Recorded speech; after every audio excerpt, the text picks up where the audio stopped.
নানা প্রতিকূলতায় বিলুপ্তির পথে শেরপুরের ১৬টি ক্ষুদ্র নৃগোষ্ঠীর মাতৃভাষা।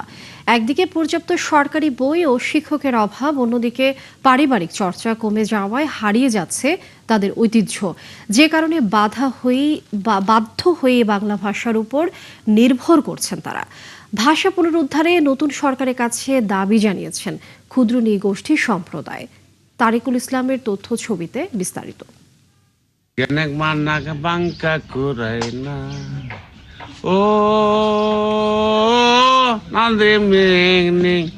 শেরপুরের ঐতিহাসিক গারো পাহাড় এই জেলার ৫টি উপজেলার মধ্যে ৩টি পাহাড় ঘেরা, যেখানে ১৬টি সম্প্রদায়ের ৬০,০০০-এর বেশি মানুষের বসবাস। বর্তমানে ক্ষুদ্র নৃগোষ্ঠীর শিশুরা বাংলা ভাষায় সমৃদ্ধ হতে গিয়ে অজান্তেই হারিয়ে ফেলছে মাতৃভাষা। সমাজে তাল মিলিয়ে চলতে গিয়ে পাঠ্য বই আর শিক্ষকের অভাবে হারিয়ে ফেলছে হাজার বছরের নিজস্ব ভাষা ও সংস্কৃতি। আতামিনা উন্নত মিনা ভাষা সংস্কৃতি তাই আস্তে আস্তে কমায় তো নিয়ে আবার চেষ্টা না যে আগের মতো যাতে আতাকে তোমাদের আর কি। ক্রুজ ভাষা আমাদের প্রায় বিলুপ্তির পথে। ছোট ছোট বাচ্চারা স্কুলে যায়, বাংলায় পড়ে, ক্রুজ ভাষায় পড়ানো হয় না।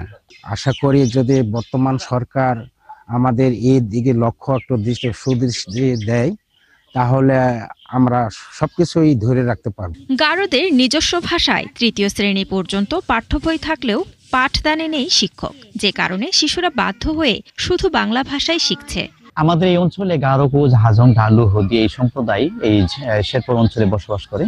এই সম্প্রদায়ের যে আস্তে আস্তে তাদের সংস্কৃতির বিলুপ্তির পথে। যদি নিজের ভাষা, নিজের সংস্কৃতি রক্ষা করতে চায়, তাহলে আমাদের সরকারের সহযোগিতা ছাড়া এটা আমাদের এখন সম্ভব হয়ে দাঁড়াইতেছে না। বছরের পর বছর ঘুরেও কোনো সমাধান না পেয়ে হতাশ এই আদিবাসী নেতারাও। শেরপুর জেলার ভাষা এবং সংস্কৃতিকে ধরে রাখবার জন্য একটি কালচারাল একাডেমি প্রতিষ্ঠা করা হোক এবং একটি ভাষা চর্চা কেন্দ্র প্রতিষ্ঠা করা হোক। এদিকে জেলা প্রশাসক বলছেন, সম্প্রদায়গুলোর জীবনমান উন্নয়ন সহ সংস্কৃতি রক্ষায় কাজ করছে সরকার। তাদের যে সমৃদ্ধ সংস্কৃতি আছে, এগুলো রক্ষা এবং আরো চর্চার জন্য আমরা একটা কালচারাল একাডেমি করার জন্য ইতিপূর্বে আমরা প্রস্তাব দিয়েছি।